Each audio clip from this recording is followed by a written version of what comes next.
You know what's the best thing about sucking at Fire Emblem?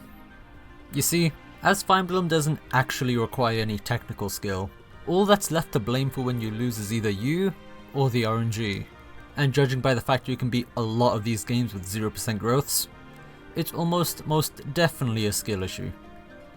And so, as I recommend games that are seen as more difficult and niche than your average Fire Emblem, I thought I should make a quick video guide series to help you guys get better at the game, which should hopefully convince you to play some of the older games that I talk about on this channel. To hit the ground running, let's talk about a piece of advice that everyone can use. And that is checking enemy stats.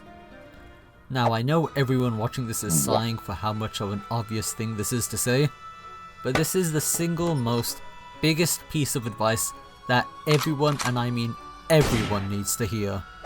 As someone who's been playing these games for a very long time, I don't often get caught out by an unlucky crit or too many of my hits missing. My units die because I didn't actually end up checking enemy equipment or skills before initiating combat. You see, in a game like Fire Emblem, where you have a battle forecast available to you, you may be tempted to just blindly swing into every fight that looks favourable to you. However, this is a surefire way to get a unit killed.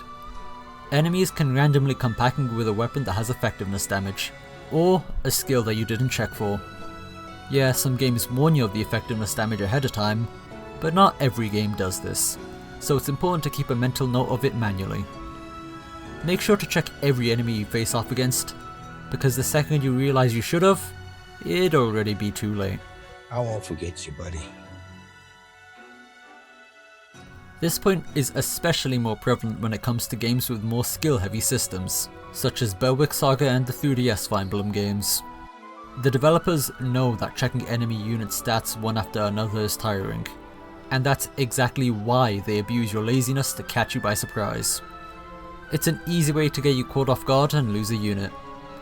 Don't let yourself get caught off guard. Ever. But I know what you're thinking. But Finn, I always check enemy inventories and skills. Why bother telling me this? Well, it's simple. The more you get told something, the more it sticks in your head. And a slight slip up one time is all it takes for one of your units to kick the bucket. Trust me, you have to check enemy inventories religiously. Remember, resetting a chapter is more time wasting than taking 2 seconds to check an enemy stat screen. Sure, not all enemies are going to need to be stopped and searched when you encounter them. Stuff like repeat reinforcements and enemies that appear in groups obviously will have mostly universal stats and weapons between them. But you'll be able to identify these groups of enemies as you play the game. Just remember to keep a close eye on enemy units, especially when there's a large amount of them on screen. After all, that's the best time that they can manage to catch you out. Just check for an enemy unit's weapons or skills, and you'll be glad you did. Hope you guys learned something, and I'll see you later.